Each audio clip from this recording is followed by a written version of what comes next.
बहुत बहुत स्वागत है के अपने YouTube चैनल पे, जिसमें हम लोग ACF 2020 के परीक्षा की तैयारी कर रहे हैं। और मेरी कोशिश है कि मैं जितना मुझे आता है मैं उतनी चीज़ें आप लोगों को बता सकूं। तो आज का जो हमारा टॉपिक है वो क्या है, तो वो है धारा का रासायनिक प्रभाव। धारा का रासायनिक प्रभाव। तो ये बड़ा सिंपल है, कुछ ज़्यादा नहीं है इसमें ऐसा कि हम ना कर सकें। और एक चीज़ बताऊं मैं आप लोगों को कि ये जो धारा का रासायनिक प्रभाव है, ये एक्चुअल में हम लोग पढ़ते हैं आपका 8th क्लास में। हम लोग के 8th क्लास में धारा का जो है रासायनिक प्रभाव करके एक चैप्टर है, ठीक है। तो ज़्यादा बड़ा कोई टॉपिक नहीं है, एकदम सिंपल है। कोई ऐसा नहीं मिलेगा कि हमको ना समझ में आए। और बोलना चाहिए ये इजी पार्ट है, और ये केमिस्ट्री का पार्ट है एक्चुअल में।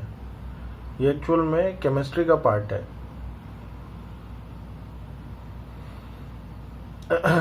तो बताता हूँ मैं आप लोग को, बड़ा इजी सा चीज़ है और इसको हम लोग केमिस्ट्री में बहुत अच्छे से पढ़े भी हैं, छोटी क्लासेस से लेकर बड़ी क्लास तक, है ना। केमिस्ट्री में तो 11th 12th में भी है, ठीक है। तो ये उसी का ही है। तो समझना, मैं इजी वे पे मैं बताने की कोशिश करता हूँ कि जब किसी चालक विलयन में, है ना, जब किसी इलेक्ट्रोलाइट बोलते हैं वैसे तो, इलेक्ट्रोलाइट, और हिंदी में बोलते हैं इसको विद्युत अपघट्य। अपघट्य ये त है ना, विद्युत अपघट्य, ठीक है। या फिर मैं इसी को ही क्या बोल दूं, चालक विलयन बोल देता हूं। चालक विलयन मतलब कंडक्टिंग सॉल्यूशन या कंडक्टर सॉल्यूशन, ठीक है। क्या करते हैं कि जब आप किसी चालक विलयन में विद्युत धारा प्रवाह करते हैं, ठीक है, जैसे ये है कंटेनर, इसमें सपोज आपके पास चालक विलयन किसको बोलेंगे ना, ये इंपॉर्टेंट है, इसको समझना है। तो ऐसा विलयन जो क्या हो जाता हो, आयनों में टूट जाता हो, है ना। ऐसा विलयन जो क्या होता हो, आयनों में टूट जाता हो।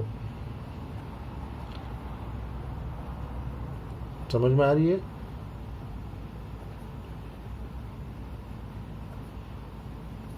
तो इस टाइप का एक्सेट्रा और भी हो सकते हैं। तो ऐसे विलयंस जो आयनिक रूप से टूटते हों, ठीक है, उन विलयनों को हम लोग बोलते हैं चालक विलयन। इसमें क्या है, अगर आप क्या करेंगे, करंट लगाएंगे,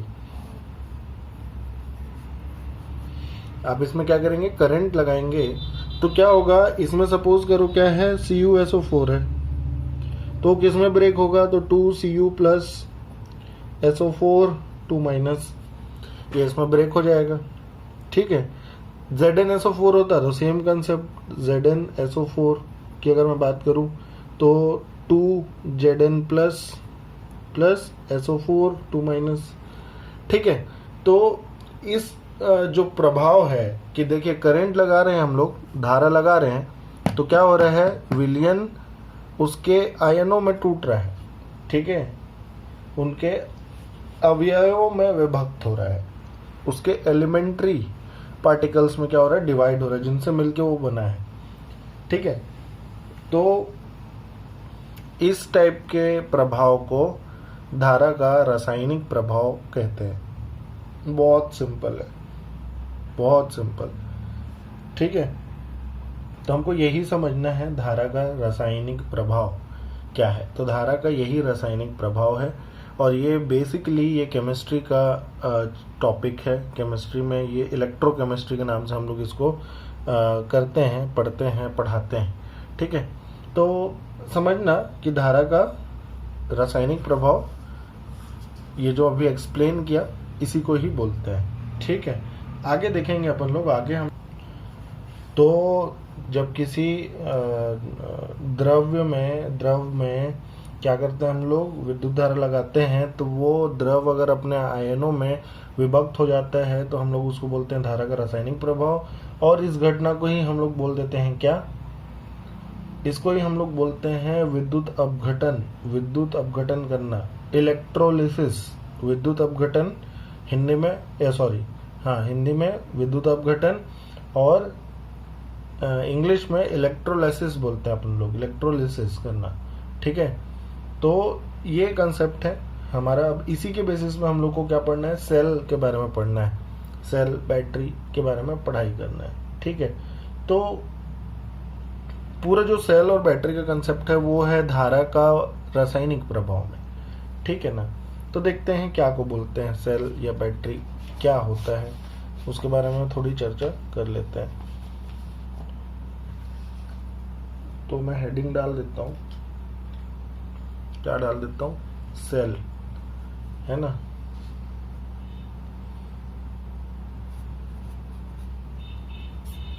सेल क्या होता है, सबसे पहला चीज तो ये हमारा वो है, और इसको हम लोग इलेक्ट्रिक सेल बोल देते हैं तो ज्यादा बेटर है, क्योंकि ये विद्युत, वैसे तो सारे सेल में वही कंसेप्ट है। ठीक है, तो ऐसा समझना कि रासायनिक ऊर्जा जो होती है हमारी, जो केमिकल एनर्जी होती है, उसको इलेक्ट्रिकल एनर्जी में कन्वर्ट करना। ठीक है, तो किसी भी मतलब सर्किट के थ्रू आप क्या कर रहे हैं, केमिकल एनर्जी को इलेक्ट्रिकल एनर्जी में कन्वर्ट कर रहे हैं। ठीक है, तो ऐसी जो डिवाइस होगा, जो ऐसा काम करता होगा, उसको हम लोग क्या बोलते हैं, सेल बोलते हैं। ठीक है, एकदम इजी सा है, ज़्यादा कुछ नहीं है कि समझ में ना आए। सेल सिंपल सी बात है, जो केमिकल रिएक्शंस करे और केमिकल रिएक्शन के फलस्वरूप क्या करता हो, हमारे पास इलेक्ट्रिकल एनर्जी को जनरेट कराता हो, उसको हम लोग सेल बोलते हैं। ठीक है, तो इसमें बेसिकली हमको दो टाइप से पढ़ना है, ये दो टाइप से है। पहला है प्राइमरी सेल, दूसरा है सेकेंडरी सेल। प्राइमरी को हम लोग बोलते हैं प्राथमिक, और इसको बोलते हैं द्वितीयक। ठीक है, तो प्राथमिक सेल और द्वितीयक सेल, अब इन दोनों के बारे में थोड़ा सा जान लेते हैं, प्राथमिक सेल और द्वितीयक सेल होता क्या है एक्चुअल में। ठीक है, तो प्राथमिक सेल उन सेलों को बोला जाता है जो क्या है, रासायनिक ऊर्जा को तो विद्युत ऊर्जा में बदलते ही हैं। ठीक है, और इसमें जो भी अभिक्रिया होगी वो क्या होगी, अनुत्क्रमणीय होगी। ठीक है, अनुत्क्रमणीय मतलब क्या होगा, वो इररिवर्सिबल होगा। ठीक है, एकदम इजी सा है समझना, कि मैं ये बोल रहा हूं कि प्राथमिक सेल के मैं पॉइंट्स लिख देता हूं, ज्यादा बेटर है। डेफिनेशन क्या करेंगे, दे आर नॉट चार्जेबल। ठीक है, दे आर नॉट चार्जेबल, ये चार्जेबल नहीं है, इन्हें चार्ज नहीं कर सकते। ठीक है, सबसे पहली चीज। और क्या है, और क्या बोल सकते हैं, they convert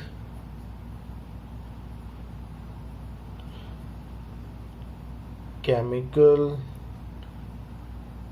energy into electrical energy. ठीक है, तो ये लोग क्या करते हैं, केमिकल एनर्जी को इलेक्ट्रिकल एनर्जी में कन्वर्ट करते हैं। और सबसे इंपॉर्टेंट चीज मैं लिख रहा हूं कि जो भी अभिक्रिया होगी, रासायनिक केमिकल रिएक्शंस, रासायनिक अभिक्रिया अनुत्क्रमणीय है, अनुत्क्रमणीय है। ठीक है, अनुत्क्रमणीय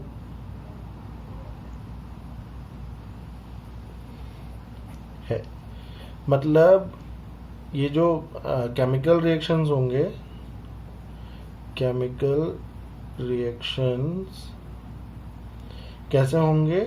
इररिवर्सिबल, ठीक है, इररिवर्सिबल होंगे, ठीक है ना। तो ऐसे सेल को हम लोग क्या बोलेंगे? हम लोग बोलेंगे कि ये प्राथमिक या प्राइमरी सेल है। क्लियर? जो घड़ी वगैरह में यूज करते हैं, आसानी से समझा जा सकता है। कुछ एक एग्जाम्पल लिख देता हूं मैं, एग्जाम्पल्स आ सकते हैं। हो सकता है कि 4 दे दे और बोले कि इसमें से कौन क्या है ना। तो साधारण वोल्टीय सेल,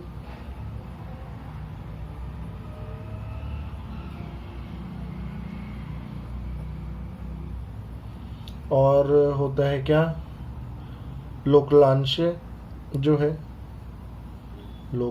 हिंदी में लोकलांशी बोलते हैं, इंग्लिश में लोकलांशे है वो, है ना, लोकलांशे सेल। फिर ड्राई वाला जो सेल आता है, ड्राई सेल, शुष्क सेल बोलते हैं जिसको। चौथा सबसे इंपॉर्टेंट जो सबसे फेमस है वो है डेनियल सेल, जिसको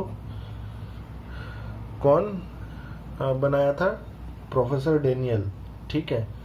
देखो, और कुछ चीजें मैं थोड़ा सा एक्सप्लेन करता हूँ, क्योंकि डेनियल सेल के बारे में यहाँ पे आया है। जो डेनियल सेल है वो गैल्वेनिक सेल है, याद रखना,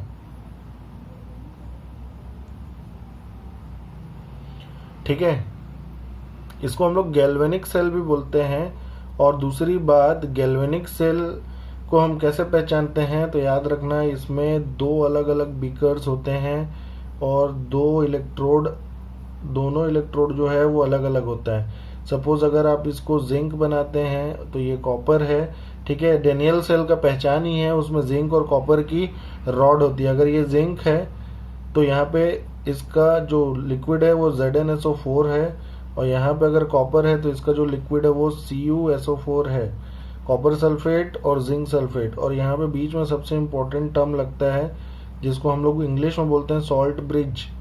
और यहाँ पे क्या करते हैं हम लोग? यहाँ पे एक वायर के साथ गैल्वेनोमीटर लगा देते हैं। अब क्या होता है, ये सॉल्ट ब्रिज में क्या होता है कि लवण भरा रहता है, सॉल्ट भरा रहता है, जिसको अगर अगर बोलते हैं हम लोग। अगर अगर के साथ में कोई एक एक्टिव हमारे पास क्या रहता है? सॉल्ट रहता है। जैसे पोटेशियम का सॉल्ट हो सकता है, ठीक है, इस टाइप के सॉल्ट हम लोग भरते हैं उसमें, ठीक है। KCl भी हो सकता है, KCl यूज भी करते हैं, KNO3 भी यूज करते हैं, है ना, पोटेशियम नाइट्रेट भी यूज करते हैं, तो ध्यान रखना। तो हालांकि ये नहीं है हमारे सिलेबस में, कोई इसका स्ट्रक्चर नहीं पढ़ना है हमको। हमारे सिलेबस में तो लोकलांशे सेल है, शुष्क सेल है, और मेरे ख्याल से एक और है, वो क्या है पता नहीं, मैं याद तो नहीं आ रहा मेरे को, एक सेकंड मैं देख लूँ। हाँ, लेड स्टोरेज जो होता है, लेड स्टोरेज जो होता है ना, लेड स्टोरेज सेकेंडरी टाइप का होता है, ठीक है। तो बहुत इंपॉर्टेंट है ये जो मैं बता रहा हूँ, इसको याद रखना, ये बहुत इंपॉर्टेंट है, ठीक है। एक और चीज बता दूं, जो जिंक का प्लेट होता है ये एनोड सेक्शन होता है, और जो कॉपर का प्लेट होता है वो कैथोड सेक्शन होता है, ठीक है। मैं बताऊंगा थोड़ा देर में और अच्छे से बताऊंगा, ठीक है। तो ये समझना है कि डेनियल सेल जो है वो गैल्वेनिक सेल है, उसको गैल्वेनिक सेल बोलते हैं। इसमें 2 बीकर होता है, ठीक है। उसके बाद आ जाता है क्या हमारा? सेकेंडरी सेल, द्वितीयक सेल, जिसको हिंदी में बोलते हैं द्वितीयक सेल, ठीक है। ये बड़ा सिंपल है। तो ये क्या करता है? यह पहले, सबसे पहले क्या करता है?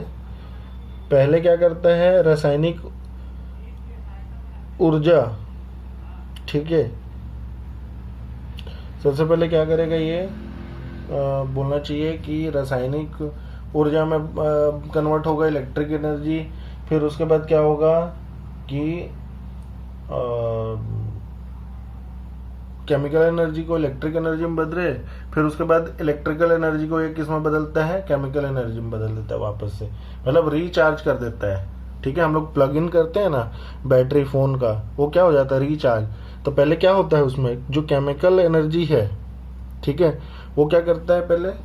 तो वो पहले इलेक्ट्रिकल एनर्जी में कन्वर्ट होता है, ठीक है। फिर उसके बाद क्या हो जाता है? इलेक्ट्रिकल जो हमारी एनर्जी उसको जब हम देते हैं तो वो वापस से केमिकल एनर्जी में कन्वर्ट हो जाता है। तो ये इस टाइप के सेल को हम लोग क्या बोलते हैं, सेकेंडरी सेल बोलते हैं। ठीक है, तो पहले suppose chemical to electrical, then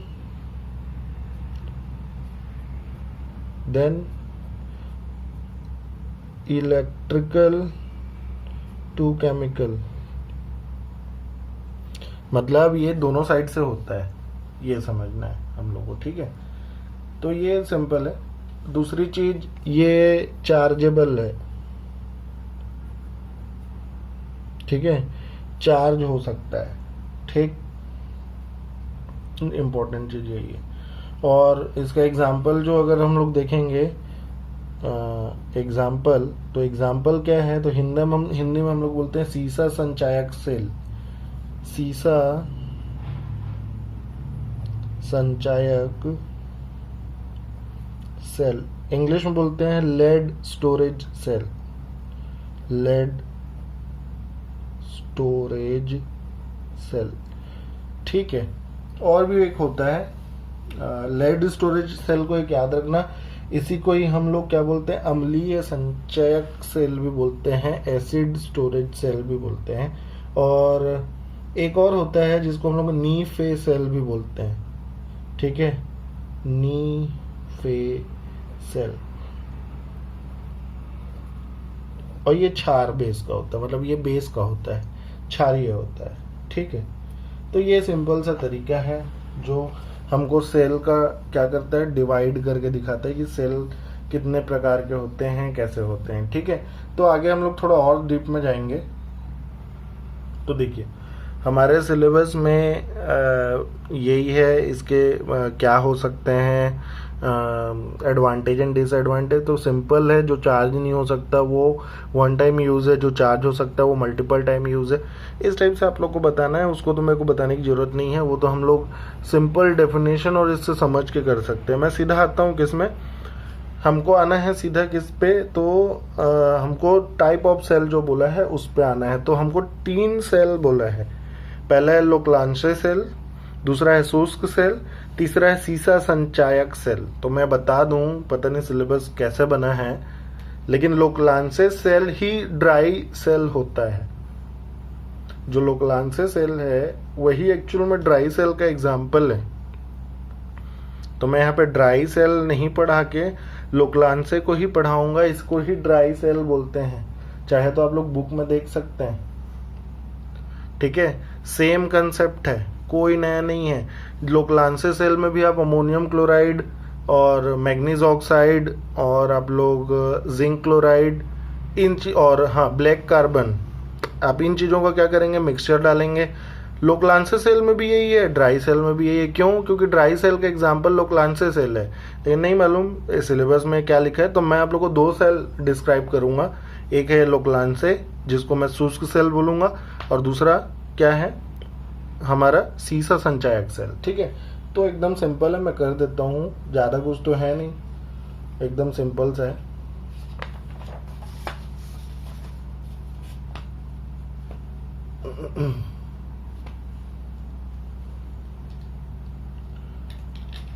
तो सबसे पहले है हमारा लोक्लांशे।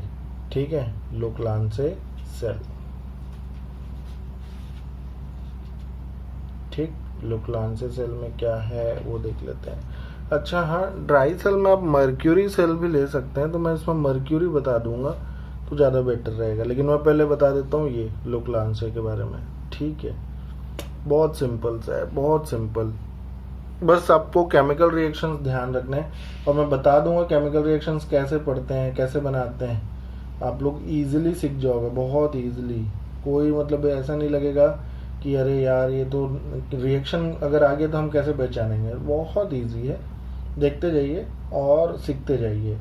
जहाँ नहीं समझ में आएगा वहाँ पूछना, मैं बार बार बोलता हूँ कमेंट करना।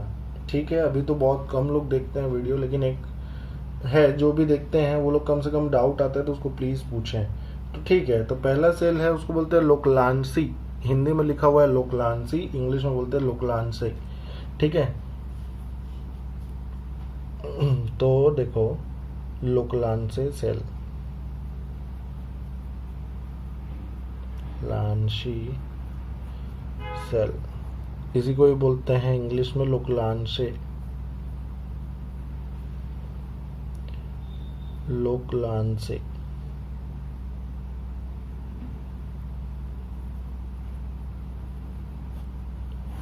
तो ये ड्राई सेल ही है एक्चुअल में, ठीक है, समझना इसको, ये ड्राई सेल ही है, ठीक। कई बुक्स में ऐसा भी लिखा होगा कि Leclanche cell is compact version of dry cell, ठीक है। तो मैं मर्क्यूरी का भी बता दूंगा, लेकिन उससे पहले मैं क्या करता हूँ, मैं पहले लोकलांसे बता देता हूँ। देखो बहुत सिंपल है, मैं जो जो लिख रहा हूँ एकदम अच्छे से समझना है उसको, ठीक है। तो सबसे पहला point, not chargeable, not chargeable, ठीक है, ये चार्जेबल नहीं है, मतलब एक ही बार यूज होगा। दूसरा पॉइंट क्या, इसका आउटपुट वोल्टेज, जब भी हम सेल बैटरी पढ़ते हैं ना, तो हम लोग उसके आउटपुट वोल्टेज को बहुत ज़्यादा मार्क करना पड़ता है। क्यों? क्योंकि यही क्वेश्चन आता है। तो आउटपुट वोल्टेज है 1.5, ठीक। उसके बाद यूज देखते हैं, तो थर्ड पॉइंट जो है वो यूज पे आएगा। ये कहाँ यूज होता है, तो ये यूज होता है ट्रांजिस्टर्स पे, ट्रांजिस्टर्स एंड वॉच या क्लॉक लिख सकते हैं, ठीक है। ये 3 पॉइंट सबसे इम्पोर्टेंट। अब देखो मैं इसके स्ट्रक्चर पे जाऊंगा, क्योंकि हमारे में इसका स्ट्रक्चर दिया हुआ है, बोला है कि आप इसके स्ट्रक्चर के बनावट के हिसाब से बात करें। एकदम सिंपल है, मैं ड्रॉ करने जा रहा हूँ इसकी बनावट को, ठीक है। तो ठीक है, मैं पेन से ही करता हूँ। ये हुआ, तो देखो सबसे पहले ये हो गया हमारा चैम्बर, सब कोई तो चैम्बर देखे ही हैं, ठीक है ना। और उसमें कुछ ऐसा रहता है ना, ठीक। इस चैम्बर को क्या करते हैं हम लोग, ये बाहर से कोट रहता है, सील पैक करते हैं इसको, है ना। ये क्या करते हैं, इसको सील पैक करते हैं, ठीक है, सील पैकिंग करते हैं ऐसे। इसको यहाँ से ऐसे करके सील पैक किया जाता है ऐसे, लेकिन याद रखो ये पैकिंग है, ठीक है। अब क्या होता है, बीच में एक हम ग्रेफाइट का रॉड लगाते हैं, बीच में एक ग्रेफाइट का रॉड लगाते हैं यहाँ से, याद रहे नीचे टच नहीं होता है वो, ये ग्रेफाइट का रॉड लगा है, ठीक है। ग्रेफाइट का रॉड लगाते हैं, यहाँ एक चैम्बर बनाते हैं, ये एक चैम्बर है, ठीक है। मैं लिख देता हूँ, रेड वाले को रेड पेन से लिख रहा हूँ, ग्रेफाइट रॉड, ये ग्रेफाइट का रॉड है, ठीक है। अब देखो सबसे इंपॉर्टेंट चीज आप लोगों को समझना है, ये जो प्लेट है ना, ये जो पूरा टैंक बनाया है, ये जिंक का बना हुआ रहता है, ठीक है। जिंक टैंक लिख देता हूं मैं, ये जिंक का कंटेनर है, टैंक है, समझना इसको, ठीक है। जिंक का कंटेनर है। अब क्या होता है, देखो यहाँ पे नहीं जुड़ा है भाई, ध्यान रखना, यहाँ से ये नहीं जुड़ा है, ठीक है। अब क्या होता है, सबसे इम्पोर्टेंट चीज, ये जो ब्लॉक है ना, ये जो मैं शेड कर रहा हूँ, ये जो ब्लॉक है, ये जो हैशिंग किया हुआ ब्लॉक है मेरा पूरा, जिसको मैं हैश कर रहा हूँ, ठीक है। ये जो हैशिंग किया हुआ ब्लॉक है, ये जो ब्लॉक्स हैं,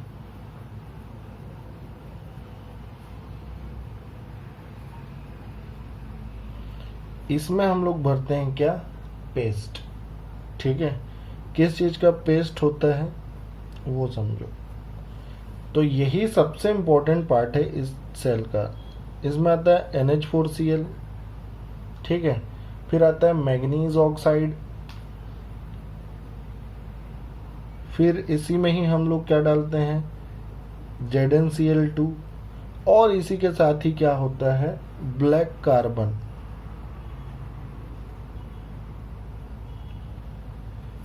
जो काला कलर का अपना कार्बन आता है वो डालते हैं, कोयला वाला जो कार्बन है वो डालते हैं।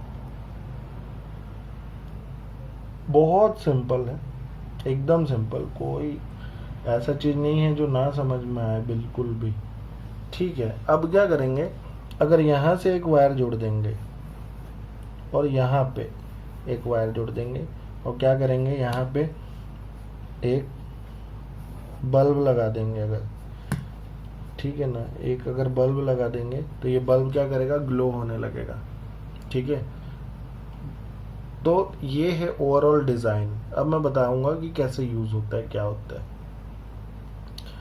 तो सबसे इंपॉर्टेंट चीज जो जिंक है, ठीक है, हम लोग इसको बोलेंगे एनोड यहाँ पे। ठीक है, जो जिंक है उसको हम लोग बोलेंगे इट वर्क्स एज एनोड। ये एनोड की भांति कार्य करता है। ठीक है, ये एनोड के जैसे काम करता है। ठीक है, क्यों करता है मैं बताऊंगा, रीजन क्या है वो भी बताऊंगा। ठीक, और देखो जो कार्बन का पाउडर हम लोग जो मिक्स करके डाल रहे हैं ना यहाँ पे, तो यहाँ पे कार्बन है, तो ये जो पार्ट है, ये जो पूरा पेस्ट डला हुआ है, ये जो पूरा पेस्ट में जो कार्बन है, ठीक है ना, जो कार्बन है वो कैथोड का काम करता है। वो किसका काम करता है, कैथोड का काम करता है। बहुत सिंपल, ठीक, एकदम अच्छे से समझना है। ठीक है ना, कि कौन एनोड है कौन कैथोड है, समझना उस चीज को, मैं बताते जाऊंगा, कोई दिक्कत नहीं है, एकदम इजीली समझ में आ जाएगा। इसका सबसे इम्पोर्टेंट जो खेल है ना वो केमिकल रिएक्शन है, और वो केमिकल रिएक्शन बहुत इजी है, मैं बताता हूँ। तो देखो, हमको थोड़ा सा क्या है केमिस्ट्री के बारे में नॉलेज होना चाहिए। जैसे ऑक्सीडेशन स्टेट, तो जिंक, ठीक है, जिंक में क्या हो रहा होगा, और NH4Cl है, क्या हो रहा होगा, ठीक है ना, ये सारी चीजें थोड़ी अगर पता नहीं होगी तो फिर मजा नहीं आएगा। ठीक है, तो देखो क्या होगा मैं बताता हूँ। तो मैं एक लिख देता हूँ यहाँ पे, एक ट्रिक है, NOx और कैट रेड। इसका मतलब है जो एनोड होगा वहां हमेशा ऑक्सीडेशन होगा, ऑक्सीडेशन, और जो कैट रेड लिखा है, जो कैथोड होगा, वहां हमेशा क्या होगा, रिडक्शन। वहां पे क्या होगा, रिडक्शन। क्लियर? जो केमिस्ट्री अच्छे से पढ़े ना वो लोग बहुत जल्दी समझ रहे होंगे, और जिनको प्रॉब्लम होगा केमिस्ट्री में थोड़ा, उनके लिए थोड़ा सा दिक्कत तो है। देखो समझना, एकदम सिंपल है। एनोड पार्ट जहां भी लिखा होगा वहां पे समझना कि ऑक्सीडेशन मतलब ऑक्सीकरण की प्रक्रिया होगी। इसको ऑक्सीकरण बोलते हैं भाई, ठीक है, हिंदी में इसको ऑक्सीकरण की प्रक्रिया बोलते हैं। और कैथोड में हमेशा रिडक्शन होगा, जिसको अपचयन बोलते हैं। अब अगर ऑक्सीकरण और अपचयन नहीं मालूम होगा तो मैं बता देता हूँ कि वो होता क्या है। तो ऑक्सीकरण का मतलब है ऑक्सीजन का जुड़ना, ठीक है, मैं लिख दूं क्या, लिख देता हूँ ऑक्सीडेशन, यानी कि ऑक्सीकरण ना, ऑक्सीजन का जुड़ना, ठीक है, या फिर क्या बोलते हैं इसको, इलेक्ट्रॉन का कम होना, ठीक है, या और क्या बोलते हैं इसको, हाइड्रोजन का निकलना, हाइड्रोजन का निकलना। ये H2 लिखा हूं, इसका ये मतलब नहीं है ना, इसको ऐसे पढ़ो तो डायटोमिक के हिसाब से समझोगे तो फिर और कुछ हो जाएगा। ये तीनों कंडीशन को हम लोग लेते हैं ऑक्सीडेशन में, ठीक है, क्लियर है? ये तीनों जो कंसेप्ट है ये ऑक्सीडेशन का है। रिडक्शन जस्ट इसका उल्टा, रिडक्शन, रिडक्शन में क्या होगा,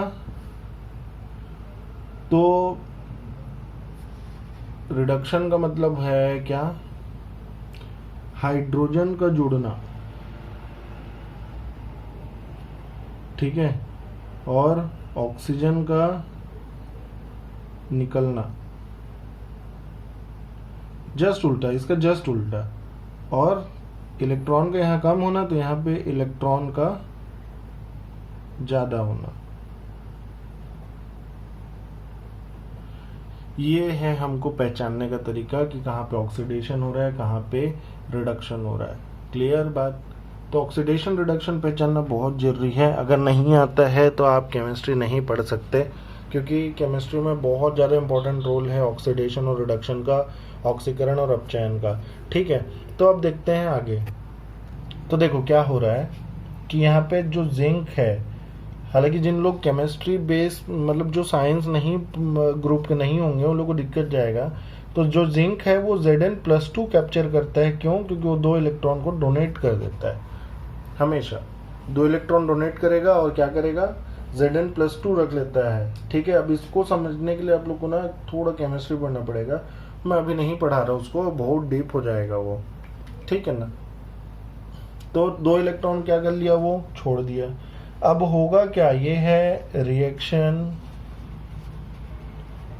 एट एनोड। ठीक है, ये हाफ रिएक्शन होता है। ये क्या हो रहा है, हाफ रिएक्शन हो रहा है। ठीक है ना? तो ये रिएक्शन एट एनोड है। अब हमको करना है क्या, reaction at cathode. Reaction at cathode. तो रिएक्शन एट कैथोड का क्या होगा, तो देखो कैथोड में क्या हो रहा होगा।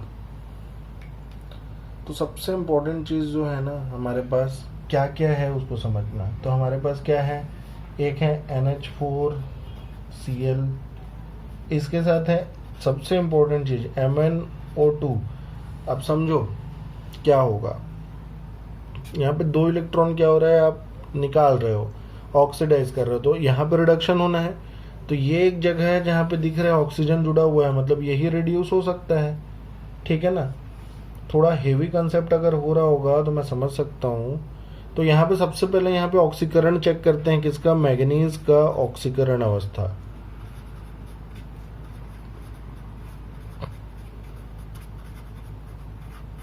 तो यहाँ पे मैग्नीज का ऑक्सीकरण जो है वो 4 है प्लस में। ठीक है, समझना भाई, थोड़ा सा समझ सकता हूँ मैं, दिक्कत होता है सबको। ठीक है, पर समझना इस चीज़ को, कोशिश करोगे तो समझ जाओगे, ऐसी बात नहीं है। तो देखो ये हो रहा है, तो ये रिड्यूस होगा, यही चीज़ रिड्यूस हो सकता है। तो ये +4 से किस में आएगा, अभी +3 में आएगा। तो देखो यहाँ पे क्या है, MnO2, और इसको क्या होना है, ये आएगा किस में, +3 में। तो देखो मैं MnOH और O। ठीक है, तो ये चीज़ है। अब आपको लग रहा होगा ये H कहाँ से आया भाई, है ना, ये H कहाँ से आया। तो हम लोग क्या देखे हैं, यहाँ पे क्या है, NH4Cl है। तो अमोनिया यहाँ पे क्या बनाएगा, अमोनियम का आयन बनाएगा ये। ठीक है, और क्या है, एक इलेक्ट्रॉन है यहाँ पे, इस 2 में से एक इलेक्ट्रॉन यहाँ पे आ गया है देने के लिए। ठीक है, अब यहाँ पे मैग्नीज का ऑक्सीडेशन चेक करो तो +3 आ गया, अभी +4 था, अब +3 हो गया, मतलब यहाँ पे क्या हो गया, रिडक्शन हो गया। ठीक है, तो ये पूरा रिडक्शन हुआ। ठीक है, और साथ में क्या बना, यहाँ से आपने एक इलेक्ट्रॉन के रूप में यहाँ पे इसको दे दिया, तो यहाँ पे क्या बच गया है, NH3, जो क्या है, गैस है, उड़ के निकल जाएगा। इसको मैं शो कर देता हूँ, उड़ के निकल जाएगा। ठीक है ना? अब देखो बच क्या क्या गया, हम लोग को वो चीज़ देखना है। तो यहाँ पे बचा है ये, तो Zn+2, और क्या बचा है, ये गैस जो बाहर निकला है, ये कहाँ से बाहर निकलेगा, हमारा जो भी जो यहाँ पे सेल है वो क्या है, बंद है, तो बाहर कहाँ से निकलेगा, अंदर ही रहेगा, तो डिफ्यूज होगा। तो क्या करेगा, Zn+2 से क्या रिएक्शन करेगा, NH3 गैस जब रिएक्शन करेगा, याद रखना ये एक्वस है, जलीय है, तो जब रिएक्शन करेगा तो ये क्या बनाएगा, एक कॉम्प्लेक्स बनाएगा। ठीक है, एक कॉम्प्लेक्स बनाएगा। ठीक, तो समझना, ये कॉम्प्लेक्स बनाएगा, और कॉम्प्लेक्स बना के क्या होगा, ये नीचे बैठ जाएगा, ये नीचे में बैठ जाएगा, ये ऊपर नहीं उड़ेगा। ठीक है, इस चीज़ को थोड़ा ध्यान रखना है। ठीक, तो ये कॉम्प्लेक्स है, ये एक्वस कॉम्प्लेक्स है और इसका एक नाम होता है, मेरे को थोड़ा सा नाम है, टेट्रामीन जिंक 2+ आयन है ये। ठीक है, जिंक 2 आयन है ये। ठीक है ना, टेट्रामीन जिंक 2 आयन है। हाँ ठीक है, ये एक लिगेंड होता है। केमिस्ट्री जिन लोग पढ़े हैं वो लोग जानते हैं लिगेंड किसको बोलते हैं। ठीक है ना, तो समझना है इस चीज को। तो ये है ओवरऑल क्या कंसेप्ट हमारा। ठीक है, ओवरऑल कंसेप्ट है, ये पूरा एक साइकिल है, ऐसा होता है और क्या मिलता है यहाँ पे, एनर्जी मिलती है हम लोग को। ये होते जाता है, एनर्जी मिलती जाती है। तो ये जो पूरा प्रोसेस हो रहा है, रिएक्शन एट एनोड और रिएक्शन एट कैथोड। ठीक है, ये दोनों रिएक्शन को जब हम लोग मिला देते हैं तो ये दोनों रिएक्शन क्या बनाते हैं, कंप्लीट रिएक्शन बनाते हैं। उतने डीप में जाने की हमको ज़रूरत नहीं है। क्यों? क्योंकि हमको नहीं पढ़ना है उतने डीप में। इसकी बनावट की बात हुई थी तो मैं बनावट बता दिया कि जो कंटेनर है वो जिंक का कंटेनर है। ठीक है, जो बिहेव करता है एज एनोड। ठीक है, और ग्रेफाइट के रॉड के साथ जो हम लोग क्या पेस्ट डालते हैं, जिसमें क्या है NH4Cl, MnO2, ZnCl2 और ब्लैक कार्बन का, ये ब्लैक कार्बन जो है, इसमें जो मिक्स्ड कार्बन है वो काम करता है कैथोड का। ठीक है, तो हमको सिर्फ यही चीज़ समझना है बेसिकली, और कुछ नहीं समझना है।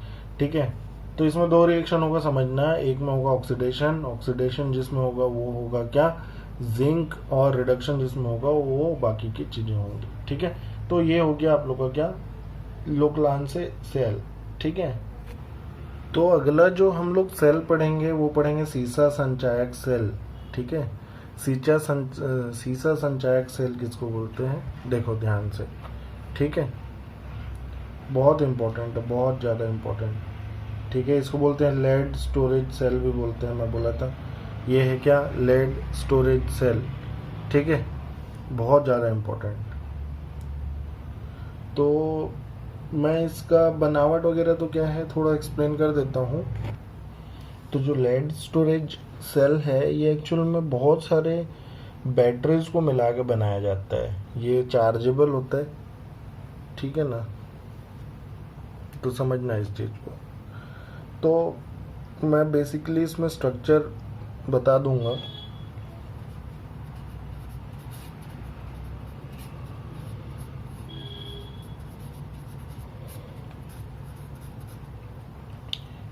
इंग्लिश में बोलेंगे लेड स्टोरेज सेल। ठीक है, एकदम सिंपल।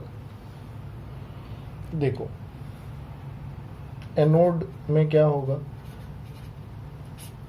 तो एनोड में जो पीबी है, लेड है, वो किस में बदलेगा, PbSO4 में बदलेगा। ठीक है, इसको ऐसे शो करते हैं एक्चुअल में। और कैथोड में क्या होगा, PbO2 जो होगा, लेड ऑक्साइड जो होगा, वो लेड किसमें, सल्फेट में कन्वर्ट होगा।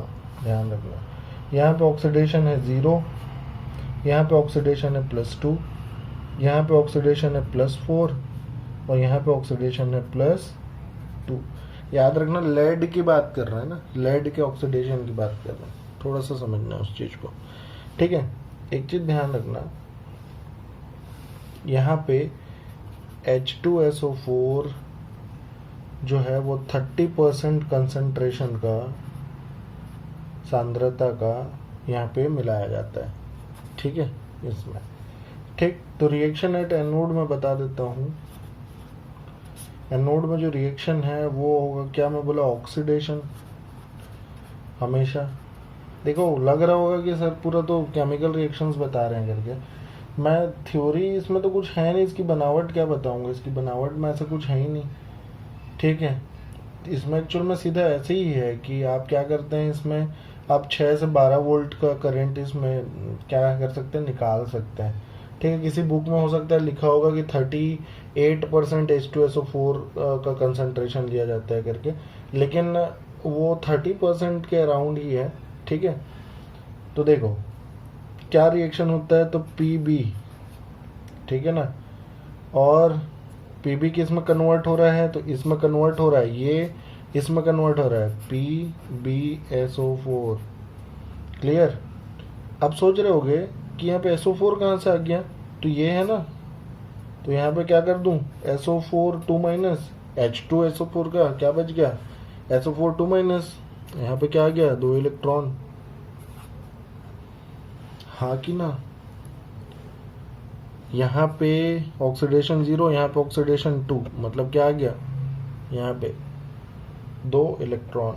ठीक है। कैथोड में क्या हो रहा होगा, देखो बहुत सिंपल है। कैथोड में क्या हो रहा होगा, तो कैथोड में क्या होगा, PbO2 किस में कन्वर्ट हो रहा है, PbSO4। ठीक है। अब समझना, PbSO4 हो गया और यहाँ पे भी SO4 है, मतलब क्या होगा, यहाँ पे भी SO4 2 माइनस होगा। और एक चीज याद रखना, यहाँ पे जो 2 इलेक्ट्रॉन दिए हैं वही 2 इलेक्ट्रॉन यहाँ पे वो लेगा। ठीक है। और दूसरी चीज यहाँ पर जो H2 बचा है, ठीक है ना, H2 बच गया है, और यहाँ का जो O2 है वो मिलके क्या बना देगा, यहाँ पे 2 मोल वाटर बना देगा। ठीक है। H2SO4। ठीक है। H2SO4, तो यहाँ पे 2H, यहाँ पे 2H, तो यहाँ पे 4H। ठीक है। और यहाँ पे एक ऑक्सीजन, यहाँ पे एक ऑक्सीजन, 2 ऑक्सीजन। ठीक है। तो वो समझना। अब इसको मैं कंबाइन कर दूंगा, कंबाइन करूंगा तो क्या बनेगा वो देखो। कंबाइन करेंगे, कंबाइन करने पर क्या रिएक्शन आ रहा है वो देखेंगे। तो इलेक्ट्रॉन से इलेक्ट्रॉन कैंसिल आउट हो जाएगा। ठीक है। और तो कुछ हो नहीं रहा है। ठीक। तो यहाँ पे क्या आ जाएगा, तो ये आ जाएगा Pb, ये क्या हो जाएगा, ये Pb का Pb हो जाएगा। ठीक है। और क्या बचा यहाँ पे, तो PbO2 है, यहाँ पे लेफ्ट हैंड साइड का जोड़ रहे हैं, तो PbO2 और क्या है, SO4 है ना, यहाँ पे ये है। तो क्या होगा यहाँ पे, अच्छा एक चीज और, यहाँ पे एक चीज ध्यान देना, यहाँ पे और एक चीज छूट गया है, यहाँ पे 4H प्लस है एक्चुअल में, ध्यान रखना ना, 4H प्लस भी है। तो ये क्या हो जाएगा, तो ये बना देगा 2H2SO4, ये H प्लस और SO4, ये तीनों मिलके क्या बना देंगे, H2SO4। इधर क्या क्या बचा, तो ये एक मतलब ये हो गया 2 PbSO4। ठीक है। और साथ में वाटर, और साथ में इलेक्ट्रिक करंट। ठीक। तो इस चीज को समझना है। अब देखो लग रहा होगा कि सर इसमें तो कुछ समझाया ही नहीं, सीधा केमिकल रिएक्शन लिख दिया, तो भाई इसमें केमिकल रिएक्शन ही है, क्योंकि इसकी बनावट क्या समझाऊं, इसकी बनावट में कुछ नहीं है। इसमें क्या होता है, कम से कम 6-7 सेल को हम लोग क्या करते हैं, जोड़ देते हैं। ठीक है ना। कैसे जोड़ते हैं, तो इसको हम लोग क्या करेंगे कि सीधा समांतर क्रम में, श्रेणी क्रम में जोड़ते हैं। श्रेणी बनाएंगे और क्या करेंगे, जोड़ देंगे श्रेणी में। ठीक है ना। तो इसको हम लोग क्या बोलते हैं। अब देखो समझने की बात बताता हूँ। ठीक है। ये रिएक्शन जब ऐसे चलेगा, जब ये इधर से ऐसे चल रहा है, तो हमको लास्ट में मिलेगा करंट, जब हम यूज कर रहे हैं कोई डिवाइस। जब हम रेस्ट कर रहे हैं और चार्ज करेंगे बैटरी को, तो वो ऐसे चलेगा। आप इलेक्ट्रिक दोगे तो ये रिएक्शन होगा, और क्या मिलेगा वापस से, लेड और लेड, ये और ये मिलेगा। तब तो वापस से फिर केमिकल रिएक्शन करेगा ये, और फिर क्या जनरेट करेगा, करंट। तो इसलिए ये सेकेंडरी सेल है एक्चुअल में, इसलिए इसको हम लोग बोलते हैं क्या, सेकेंडरी सेल। ठीक है। ये इधर से क्या कर रहा है, इलेक्ट्रिक जनरेट कर रहा है। जब इलेक्ट्रिक दे रहे हैं तो क्या जनरेट कर रहा है, वापस से केमिकल एनर्जी कन्वर्ट करके क्या कर ले रहा है, अपने मूल स्ट्रक्चर पे आ जा रहा है। ठीक है। तो ये बेसिकली है। ठीक। अब कहीं पे भी तो लिखा नहीं है मर्क्यूरी सेल, लेकिन मर्क्यूरी सेल बताऊं या ना बताऊं वो तो नहीं है, लेकिन बताने में भी कोई दिक्कत नहीं है। उसमें भी सेम प्रोसीजर है जैसा लोक्लांसे सेल का है। उसमें भी जिंक का क्या होता है, पूरा चादर लगा हुआ रहता है, मतलब उसका पात्र होता है, मतलब कंटेनर होता है, और वही कंटेनर क्या एनोड का काम करता है। जिंक की ग्रेफाइट लगाए रहते हैं जो कैथोड का काम करता है, ठीक है। और उसके बाद क्या करते हैं, उसमें मैग्नीज ऑक्साइड और कार्बन को क्या करते हैं, भर देते हैं, और उसमें भी सेम वही चीज़ें होती हैं अमलगम के साथ, ठीक है। तो मैं नहीं बता रहा हूँ, अगर आप लोग को लगता है कि उसको बताना ही है तो आप लोग कमेंट करिएगा, तो मैं उसको भी एक्सप्लेन कर दूंगा। बट ओवरऑल अगर देखूँ आपके सिलेबस में ये लास्ट है, ठीक है, ये लास्ट टॉपिक है आप लोग का, इसके अलावा लास्ट कुछ और नहीं है, यही है पूरा चीज़, ठीक है। तो याद रखो ये एक्चुअल में सीसा संचायक सेल ये बैटरी है एक्चुअल में, जो हम लोग बैटरी यूज़ करते हैं ना, उसमें क्या होता है छोटा छोटा, जैसे एक सेकंड में बता दूं, जैसे ये पावर बैंक है, ये पावर बैंक है, जब इससे हम इसको कनेक्ट करके जब फ़ोन को लगाते हैं तो इसमें क्या होता है, कौन सी प्रोसीजर होती है, ये वाली प्रोसीजर होती है, ठीक है।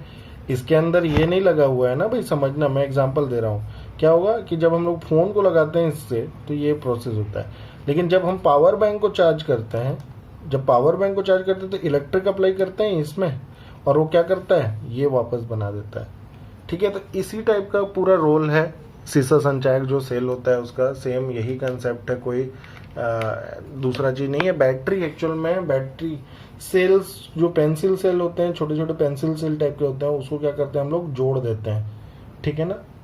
तो वो जाके क्या बन जाता है आपका, लेड स्टोरेज बैटरी। तो यहाँ पे फाइनली क्या होता है, ख़त्म हो जाता है आपका जो चैप्टर है पूरा, और उम्मीद करता हूँ कि आप लोगों को समझ में आया होगा, क्योंकि बहुत मेहनत लगता है इजी वे पे किसी भी थ्योरी को डील करना, 2-3 बुक्स पढ़ने पड़ते हैं, ठीक है। और मैं कई सालों से फिज़िक्स और केमिस्ट्री की क्लास ले रहा हूँ, और मेरे को मालूम है कि जो बच्चा साइंस ग्रुप से है और साइंस अच्छे से नहीं पढ़ा है, मतलब वो केमिस्ट्री फिजिक्स अच्छे से नहीं पढ़ा, उसके लिए टफ है, क्योंकि मालूम है कितना टफ पड़ता है, क्योंकि मैं भी गुजरा हूँ उसी दौर से, तो समझ में आता है।